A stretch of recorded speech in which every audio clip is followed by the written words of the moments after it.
Marcos 8:31 está dizendo assim: então passou Jesus a ensinar-lhes que era imperioso que o Filho do Homem fosse vítima de muitos sofrimentos, viesse a ser rejeitado pelos líderes religiosos, pelos chefes dos sacerdotes e pelos mestres da lei, e então fosse assassinado, para depois de 3 dias ressuscitar.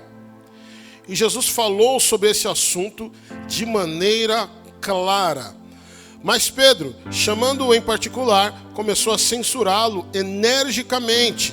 Entretanto, Jesus voltou-se, olhou para os seus discípulos e repreendeu Pedro severamente, exclamando: para trás de mim, Satanás, porque não estás pensando na obra de Deus, mas sim nas ambições humanas.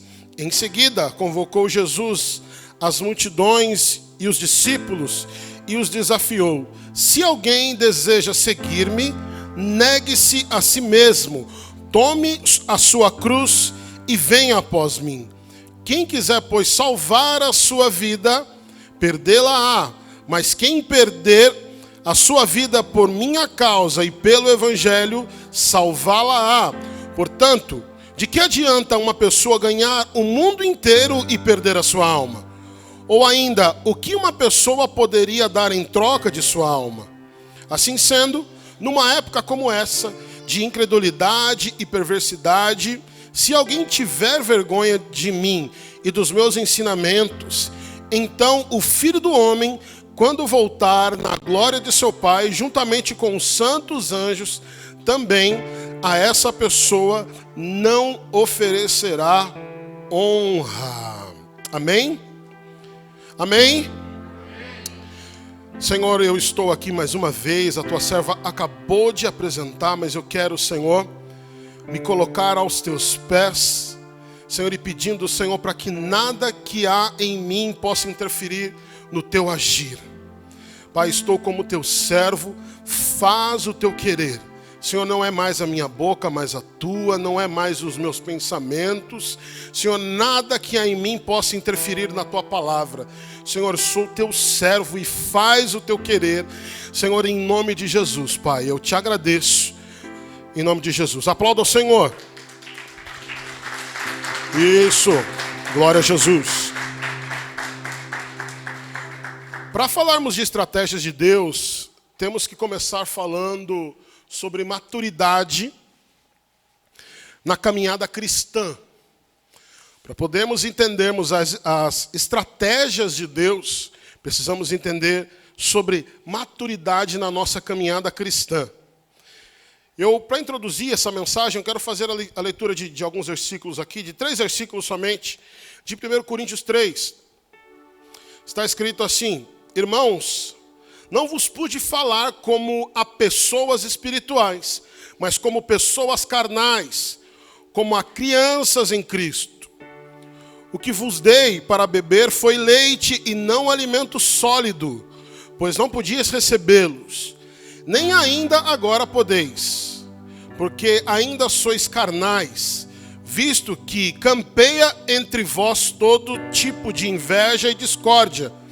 Por acaso não estás sendo carnais e vivendo de acordo com os padrões exclusivamente mundanos? Existe na nossa nação, existe uma problemática sobre a maturidade. E que nível de maturidade que eu quero dizer? Em 3 aspectos nós poderíamos caminhar por dezenas de aspectos. O primeiro ponto a ser falado é a maturidade para entender a importância dos estudos. Na nossa sociedade, no nosso país, existem pessoas que demoram muito tempo para entender que é necessário estudar. Um outro ponto é a maturidade para entender a importância do trabalho. Parece uma coisa do outro mundo, mas existem pessoas que ainda esperam algum tipo de ajuda do governo para ver se as coisas vão dar certo, ou se eu vou conseguir pagar as contas. Claro que em meio a essa pandemia, muitos perderam o seu emprego, e sim, muitos necessitaram, mas não é deste tempo que eu estou falando. Eu falo de uma cultura. Muitas pessoas, pensando em Brasil de forma geral, espera sempre alguma coisa de alguém e não tem a certa maturidade para entender que eu preciso levantar para ganhar o meu pão. Quantos conhecem pessoas assim? Levanta a mão. E um outro tipo de maturidade que eu quero abordar é a maturidade para entender que eu preciso amadurecer em atitude e em responsabilidade como ser humano adulto. Podemos ver que existem homens de 40 anos que agem como jovens de 25, assim como jovens que agem como adolescentes, adolescentes que ainda são completamente infantis. Em contrapartida, algumas crianças são muito adultas. Então, na nossa nação há um desequilíbrio no que se fala, no que se diz respeito à maturidade. E que atitudes e responsabilidades são essas? É a questão de fazer parte dos compromissos da casa. Existem muitas pessoas, muitos jovens, que demoram muito tempo para entender que a torneira de água não é um milagre que você bebe e não paga, que a comida, que aquela geladeira cheia não é um fruto não é maná, não é milagre, é suor, né? E nós entendemos que muitos demoram a ter essa maturidade de saber que eu tenho que, dependendo da idade que eu estou, eu já tenho que ter a minha responsabilidade para pagar uma conta, ou se de repente eu ainda não estou no tempo de trabalhar, pelo menos eu vou auxiliar na minha casa, eu vou lavar uma louça. Estou falando de coisa aqui, o coração de alguns aqui deve estar, Jesus, fala mesmo. Porque é uma realidade, a dificuldade de maturidade no nosso povo. É muito difícil. É necessário, em certo tempo, abrir mão do lazer para trabalhar, para poder estudar. Muitos às vezes não querem, porque não querem perder um tempo de lazer, ou não quer de repente estudar, mudar de nível, porque sabe que você vai precisar perder um pouco do seu lazer para poder chegar além, para poder chegar, passar numa FUVEST, passar numa nota alta no Enem, e muitos não querem esse sacrifício, porque falta maturidade para compreender que tudo isso é extremamente necessário. Entre outras coisas.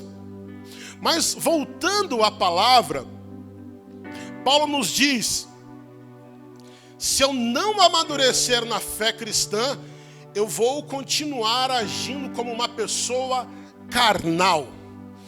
Da mesma forma que na nossa vida natural, algumas pessoas têm dificuldades em amadurecer, alguns têm 18 anos e já deveriam estar, como se diz aí no mundo, a milhão, correndo atrás das coisas, mas continuam lá parados. Mas também na vida cristã, algumas pessoas às vezes já estão há 1 ano caminhando com Jesus, 2 anos caminhando com Jesus, às vezes 5 anos, às vezes 1 década, e ainda não chegou ainda a uma maturidade. E devemos prestar atenção sobre isso. Paulo ele chama de crianças em Cristo. A criança em Cristo não pode comer alimento sólido. No texto, quando olhamos no original, isso quer dizer de um ensino avançado da palavra. Você vai ficar só ali sabendo, olha, Deus te ama, Deus sabe, Deus é com você. A criança em Cristo, ele só quer ouvir isso, do amor, que Deus me ama, que Deus me ama. Ai, é só isso que importa. Mas o Evangelho, quando nós olhamos de uma forma completa, não é só isso. Nós temos deveres a cumprir. Então, por que carnais? Por que Paulo diz isso? Paulo diz que, visto que campeia entre vós todo tipo de inveja e discórdia, olha só, ele está dizendo que a inveja e a discórdia são sinônimos de falta de maturidade na vida cristã. Nós poderíamos falar outras coisas sobre isso, mas eu quero chamar a sua atenção sobre a maturidade que todos nós devemos ter. A falta de maturidade pode ser um grande problema para nós entendermos as estratégias de Deus. Porque assim como o pastor Ronaldo diz aquele dia, que às vezes Deus ele vai dando uns sinais. E se você não está maduro para compreender com os seus ouvidos espirituais, com os seus olhos, Deus dá a estratégia e você perdeu. Passou por você a oportunidade e você não entendeu. Então é necessário maturidade. E nós precisamos caminhar para um caminho de maturidade na fé cristã. E nos afastarmos dos padrões mundanos.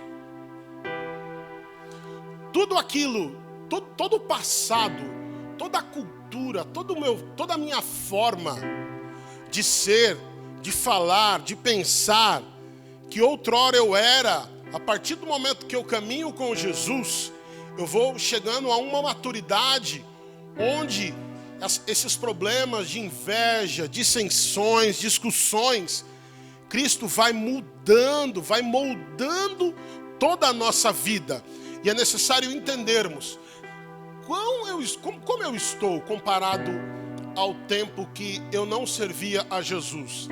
Será que simplesmente eu só parei de ir numa balada, simplesmente parei de beber alguma coisa e eu mudei? Outrora era para uma casa noturna, outra hora era para um barzinho, e agora eu mudei para a igreja. Agora eu venho à igreja, escuto os louvores. Mas será que é só isso? Será que é só isso? Será que não existem áreas nas nossas vidas que necessitam de mudanças, e mudanças radicais, para que nós possamos compreender que o Evangelho não é só paz e amor? É necessário nós almejarmos sermos maduros. Porque muitas palavras, as pessoas elas leem a Bíblia e falam, eu não compreendo isso. Porque algumas coisas são literais e outras coisas são discernidas de forma espiritual. E quem é carnal não consegue discernir as coisas do Espírito. Por isso que é necessário maturidade. Deus vai dar estratégias a pessoas imaturas, a pessoas que não conseguem caminhar como uma pessoa madura na fé. Será que Deus vai colocar algo grande na sua mão? Será que você daria na mão do teu filho o cargo que você tem na sua empresa? Será que você daria ao teu filho todo o dinheiro, todo o ordenado que você ganha e colocaria na mão do seu filho para ele pagar as contas? Você teria coragem de fazer isso? Por que será que você não tem coragem? Porque você entende que o seu filho não tem maturidade para gerir o seu dinheiro. Eu quero dizer que Deus tem coisas grandes para colocar sobre nós. Deus tem planos e projetos a colocar nas nossas mãos. Só que onde está a maturidade? Aonde está a maturidade? Será que nós não estamos com muitas invejas e muitas discussões sem sentido? Se atente e amadureça em nome de Jesus. Em nome de Jesus. Quis introduzir esse tema de maturidade, porque é aonde nós devemos chegar. Agora vamos entrar ao texto de Marcos, onde nós lemos, e aí vamos seguindo versículo a versículo. Em Marcos 8:31, Jesus está dizendo assim: Então passou Jesus a ensinar-lhes o que era impiroso que o Filho do Homem fosse vítima de muitos sofrimentos, viesse a ser rejeitado pelos líderes religiosos, pelos chefes dos sacerdotes e pelos mestres da lei, e fosse assassinado para depois de 3 dias ressuscitar. E Jesus falou sobre esse assunto de maneira clara, mas Pedro, chamando-o em particular, começou a censurá-lo energicamente. Entretanto, Jesus voltou-se, olhou para os seus discípulos e repreendeu severamente a Pedro, exclamando: para trás de mim, Satanás, pois não estás pensando na obra de Deus, mas nas ambições humanas. Essas palavras de Cristo, pois não estáis pensando na obra de Deus, mas sim nas ambições humanas, são palavras que pessoas que têm maturidade conseguem digerir e discernir muito rápido. O que é obra de Deus e o que é ambição humana. Para aqueles que não têm maturidade ainda o suficiente, peça ao Senhor: Senhor, me faça chegar nesse nível, para que eu possa, nas minhas atitudes, fazer segundo a tua obra e não segundo o meu coração. É necessário chegarmos a esse ponto de maturidade. Tomamos atitudes pensando na obra de Deus ou nas minhas próprias ambições? Quando estamos em meio ao caos, em meio a discussões, de que forma nós agimos? Que tipo de atitude nós temos? Nós olhamos somente para o nosso umbigo ou pensando na obra de Deus? Isso é uma coisa a se pensar. Por que eu faço o que eu faço? Faço pensando na obra de Deus ou nas minhas próprias ambições? Pedro acaba de reconhecer alguns versículos antes que Jesus é o Cristo. E logo em seguida Jesus fala do seu sofrimento e morte. E Pedro não quer aceitar a possibilidade de perder seu mestre. Assim como nós, se estivéssemos no lugar dele. Já imaginou com Jesus? O Messias revelado e você caminhando com ele. E você está vivendo milagres, vendo coisas acontecerem. E de repente ele fala: olha, eu vou sofrer, vou ser traído, vou ser morto, mas ao 3º dia eu vou ressuscitar. E Pedro não se dá conta disso, de que era um até breve. Não era o final de algo que estava, era um até breve. Maduros na fé entendem que nem todo sofrimento é motivo de tristeza. É necessário nós entendermos as estratégias de Deus. Precisamos entender, Senhor, por que esse sofrimento? Existem situações que nós olhamos para nós mesmos. Eita. E o Senhor, e nós devemos ter maturidade para perguntar: Senhor, aqui está tudo bem, Senhor. Será que eu não estou enxergando alguma coisa? Será que o Senhor já passou com as suas estratégias? Passou com o tempo para eu realizar algumas coisas e eu não entendi? Será que esse sofrimento não foi uma falta de atenção em alguma coisa que eu deveria ter realizado? Será que eu estou no lugar que o Senhor queria? Ou de repente eu deveria estar num outro lugar e esse sofrimento é porque eu não me movimentei? É necessário nós perguntarmos ao Senhor. Nem todo sofrimento é motivo de tristeza, é motivo de nós buscarmos entender o porquê está acontecendo. E eu tenho certeza que o nosso Pai, Ele fala. Amém, queridos? No versículo 34, Jesus disse assim: em seguida convocou Jesus a multidão e os discípulos, e o desafiou: se alguém deseja seguir-me, negue-se a si mesmo, tome a sua cruz e venha após mim. Eita, seguir a Jesus, tomar a sua cruz e seguir. Seguir a Jesus significa seguir os passos e os ensinamentos que ele deixou. Maduros na fé entendem que seguir a Jesus não é só vir para a igreja, não é só ouvir louvores, não é só mudar a sua playlist do sertanejo para o gospel. Não é antes ouvir aquelas mensagens motivacionais de Chico Xavier e agora ler um devocional.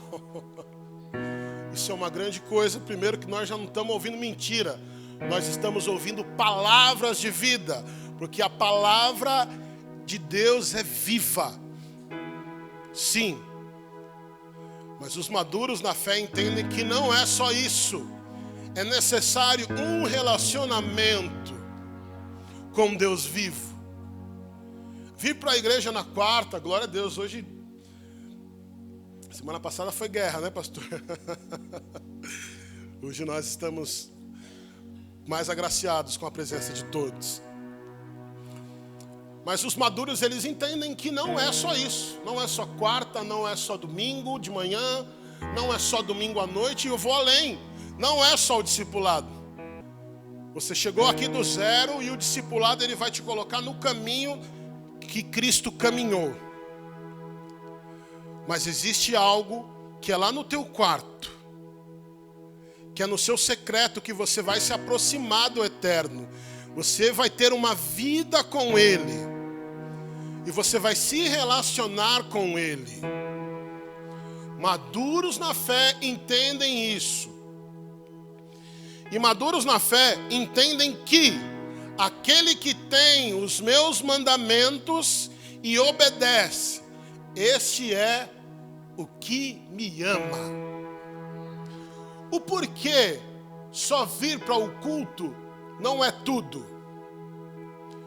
Porque se você tem os mandamentos, conhece os mandamentos, sabe o que a palavra diz, e você diz que caminha com Cristo, mas você não obedece, isso é um sinal de que você não o ama. Porque só vir, só ouvir e levantar as mãos, glorificar, aí a palavra diz que é para você ir para a direita e você vai para a esquerda, isso é símbolo de quem não entregou a sua vida totalmente a Cristo. Então os maduros, ele entende que eu não preciso só conhecer, mas eu preciso viver esses mandamentos. É duro, mas é a verdade. Isso não é a palavra do pastor Celso, é a palavra de Jesus. João 14, 21. Aquele que tem os meus mandamentos e obedece a eles, este é o que me ama. Então entenda isso em nome de Jesus. Outra coisa, negar a si mesmo significa negar a sua vontade, negar as suas ambições. Nós seres humanos queremos sempre ter razão. Nós sempre queremos que a nossa vontade seja feita, que as nossas opiniões sejam mais relevantes do que as dos outros. Mas a palavra ela nos diz que nós devemos negar a si mesmo. Mas existem situações na nossa vida cotidiana que mesmo você tendo razão, eu tendo razão, é necessário nós nos calarmos. Negar a si mesmo. Porque Jesus é quem justifica você. Mesmo estando certo, negue a você mesmo. Tomar a sua cruz significa, primeiro, que a cruz é um símbolo de tortura, execução e vergonha. Algumas pessoas, a gente está falando até sobre a cruz esses dias, né? A cruz ela é um símbolo de tortura, execução e vergonha. Tomar a sua cruz, quando Jesus disse, é pegar tudo aquilo que dizem sobre você. Acusações infundadas, mentiras, falsidades, traições. Também as tuas faltas. Também existem áreas nas nossas vidas que nós precisamos tomar vergonha na cara. Porque muitas vezes a gente consegue apontar só para os outros. Falaram de mim, tudo contra mim, mas eu não consigo olhar para o espelho e entender que existem falhas aqui. Nós precisamos olhar mais para nós. Então tomar a sua cruz é você reconhecer todas essas mazelas, esses pecados e as acusações infundadas, as mentiras que falam sobre você, a falsidade, a traição que veio sobre você. Você toma a sua cruz e fica triste em casa, no sofá, e não vem para o culto. É isso? Jesus disse que é para você pegar a sua cruz e ficar tristinho em casa, meio na deprê, porque falaram. É isso que a palavra está dizendo? Não, ela está falando para você pegar tudo isso, coloca e segue a Jesus. O que muitos hoje estão fazendo é exatamente isso. Ele enxerga tudo. Ele reconhece que ele não errou, mas falaram que ele errou. Ele reconhece até o pecado dele. Ele é traído, ele é acusado. Você reconhece tudo isso, você sabe que Jesus é o teu advogado. Você sabe que ele vai justificar você. Mas mesmo sabendo de tudo, você não pega a tua cruz e segue a Jesus. Muitos têm parado nesse processo. Muitos têm ficado em casa, no sofá. A gente tem ouvido muito isso. Eu não estava muito bem. Aconteceu isso. Aconteceu aquilo. Aí a pessoa se afasta da igreja. Jesus disse que você deve pegar a sua cruz e segue em frente, meu irmão. Segue em frente. Jesus, ele não disse para você parar. Jesus, ele não disse. Ele não disse. Pedal. Toma a sua cruz e segue. Jesus, ele justifica a sua vida. 35 está dizendo: quem quiser, pois, salvar a sua vida, perdê-la-á. Mas quem perder a sua vida por minha causa e pelo evangelho, salvá-la-á. Nesse texto aqui, quando Jesus ele fala sobre a vida, ele não falou somente sobre a vida física, mas também da nossa alma, que é a nossa essência. Ele diz assim: quem quiser, pois, salvar a sua vida, perdê-la-á. Quem anda de forma frenética, buscando salvar a sua vida, perdê-la-á. Quem busca de uma forma louca resolver, olha para o seu futuro. Eu preciso resolver isso, eu preciso disso, eu preciso daquilo, eu preciso. Existe algo além desta vida, que muitos não têm se atentado. É o que Jesus está dizendo aqui. Porque quem anda assim, não tem negado a si mesmo, mas tem tropeçado nas ambições humanas. Como homem, como pai de família, nós temos que nos organizar. Eu não estou falando que você não deva se preocupar com a sua aposentadoria. Eu não estou falando que você não deva preocupar com os seus investimentos. Mas eu estou dizendo que você não deva viver louco por essas coisas. Porque você pode se perder. E você pode se perder na sua vida. Você pode tropeçar em ambições humanas.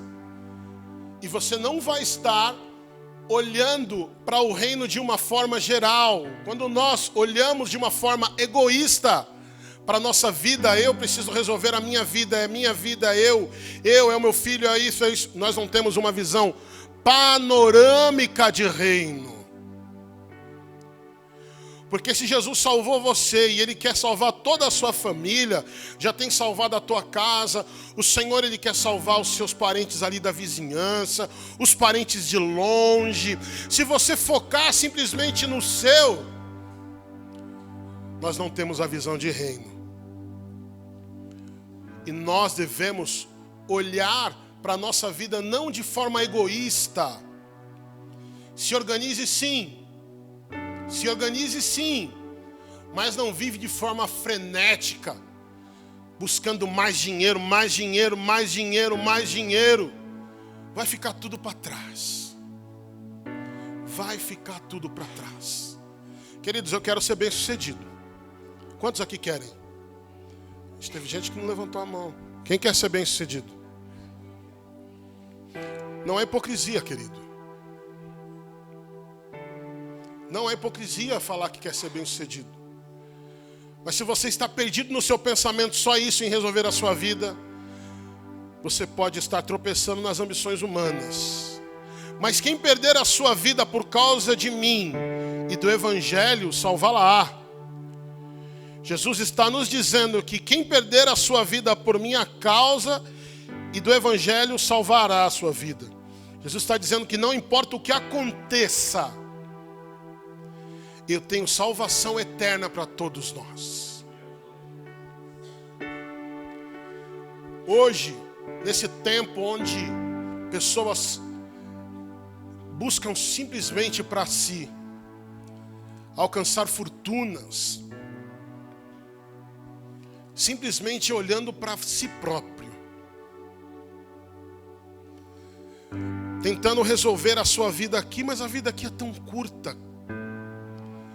Nós viemos por uma mensagem eterna.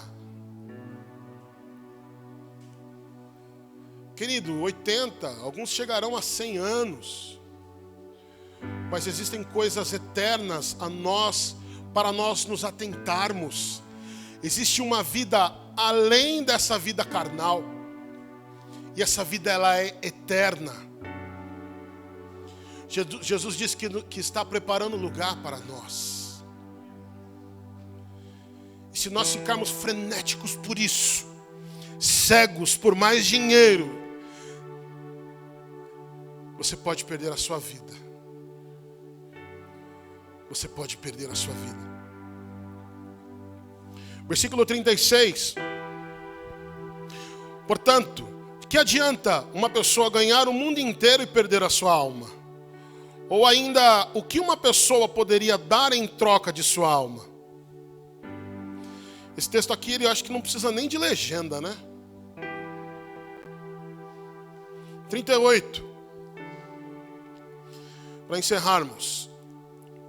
Sendo assim, numa época como essa, de incredulidade e perversidade, se alguém tiver vergonha de mim e dos meus ensinamentos, então o Filho do Homem, quando voltar na glória de seu Pai, juntamente com os santos anjos, também a essa pessoa não oferecerá honra. Uma verdade que os maduros na fé compreendem é que a volta de Jesus é real. Por que eu tenho falado que a volta de Jesus é real?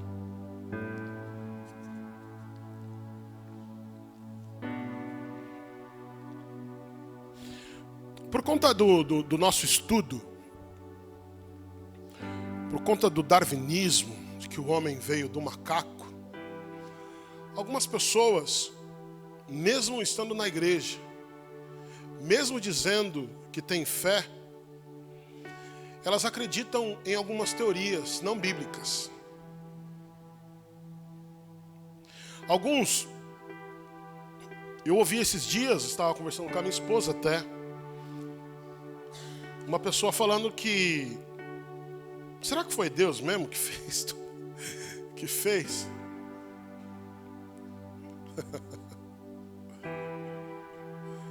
A pessoa está aqui, está vindo aqui.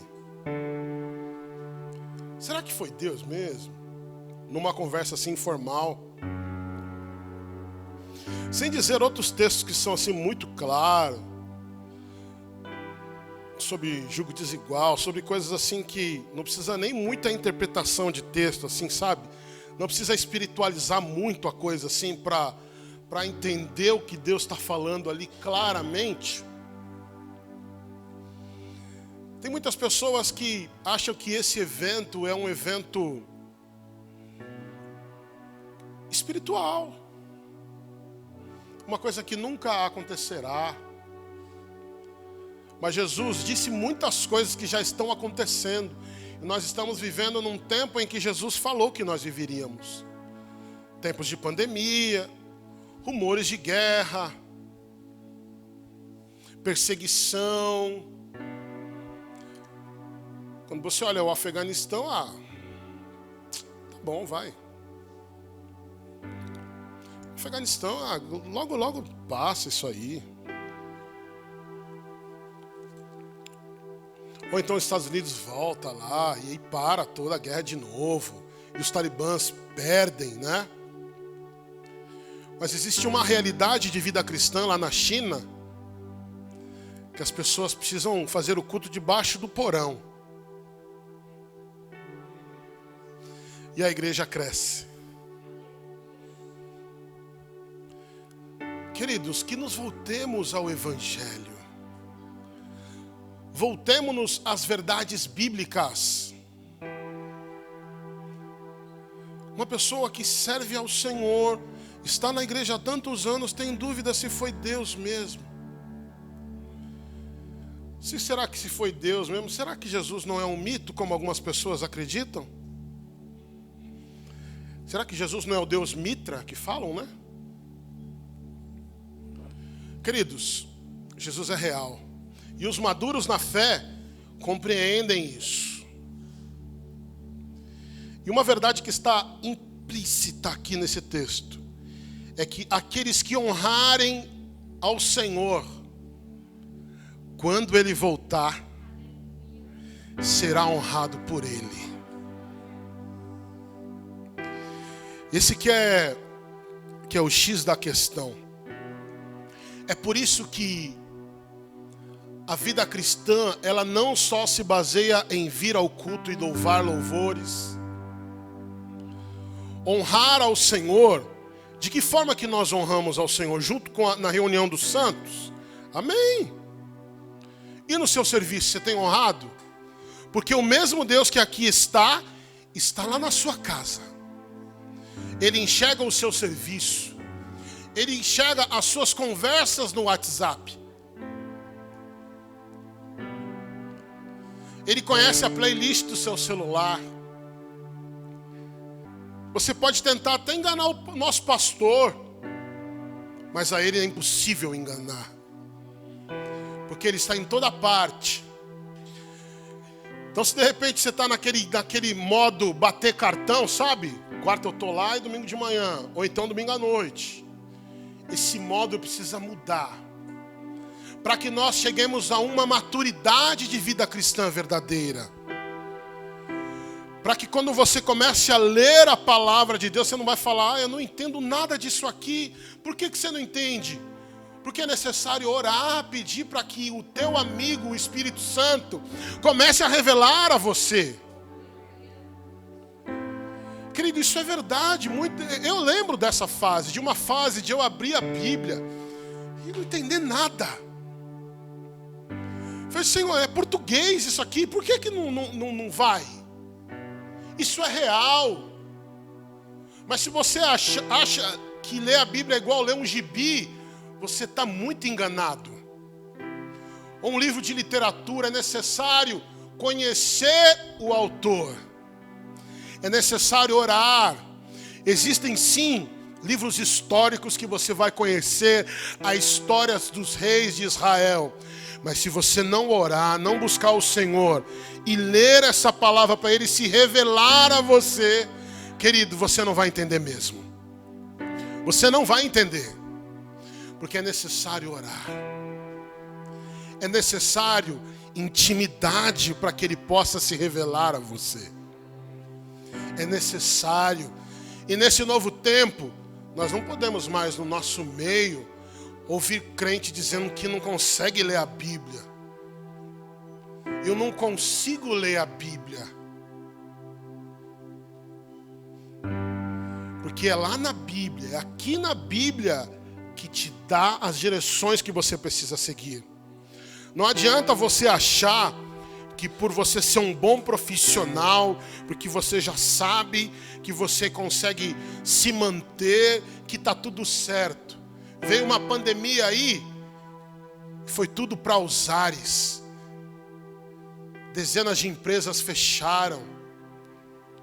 De repente aparece uma máquina nova e tudo aquilo que você sabe não vai servir para nada. Só que se sua confiança estiver naquilo que você sabe fazer, você vai estar perdido. Existem dezenas de profissões que daqui pelo menos a 10, 15 anos não vão existir. Você já parou para pensar? Eu tenho um hábito particular meu. Quando ligam no meu celular e é um robô, eu desligo. Se é um robô que está atendendo, esse robô já roubou o emprego de quantas pessoas? Quantas pessoas perderam esse emprego? Isso é o que eu faço. Eu não atendo robô. A gente sabe que depois dessas ligações vai cair numa pessoa depois de muito tempo. Depois de muito tempo. Mas quando eu falo, alô, é o Celso? Sou eu, até mais tarde. Profissões não existirão, não adianta você confiar que você é um ótimo profissional. Tudo muda em segundos. Existe uma máquina nova, uma tecnologia nova, e aí você vai ser obrigado a estudar de novo. Mas se você está com a sua fé no eterno, Ele vai te dar estratégias. Se você estiver caminhando com Ele, Ele te dará estratégias. E você vai sempre estar na frente, porque é Ele que sabe onde o mercado vai estar daqui 2 anos. Eles podem até fazer previsões, mas quem sabe é o eterno. Quem sabe a hora de comprar e de vender é Ele. Quem sabe o tempo onde vai ter chuva e quando vai ter estiagem é Ele. Então não coloque a sua fé naquilo que você sabe. Porque em segundos tudo isso pode vir ao chão. Mas aqueles que confiam no Senhor são como os montes de Sião, que não se abalam em meio a pandemias, mas eles permanecem para sempre. E precisamos caminhar para um caminho de maturidade cristã para compreendermos as estratégias de Deus. Precisamos amadurecer para que no dia mau nós possamos falar o que Davi falou para a alma dele. No Salmo 103, bendizo a minha alma ao Senhor, e todas as minhas entranhas, o seu santo nome. Bendizo a minha alma ao Senhor, e não te esqueça de nenhum dos seus benefícios. Às vezes estamos com angústia de alma, problemas, mas nos falta maturidade para nós darmos comando à nossa alma. Para dizer, aquieta-te, alma. Adore ao Senhor, minha alma. O Senhor é o dono, é o meu dono. Eu não serei paralisado por luta alguma, por guerra alguma. Eu sei quem eu sou no Senhor. Fique de pé, em nome de Jesus. É necessário amadurecermos. É necessário amadurecer. Assim como eu disse nesse tempo, é necessário cada vírgula dita no altar. É motivo de você ter atenção e começar a viver tudo aquilo que tem sido ministrado. Tudo aquilo que tem sido ministrado aqui. Então amadureça. Esse tempo é o tempo de você pedir: Senhor, me dá entendimento da palavra. Senhor, abra os meus olhos espirituais. Senhor, me dá discernimento, para que eu possa aprender a dizer sim na sua hora, no seu tempo, para que eu possa dizer não no seu tempo, para que eu possa caminhar os passos que Jesus deu, para que eu possa, Senhor, não simplesmente vir ao culto, mas que eu possa viver a Tua palavra de forma verdadeira. Então, em nome de Jesus, amadureça.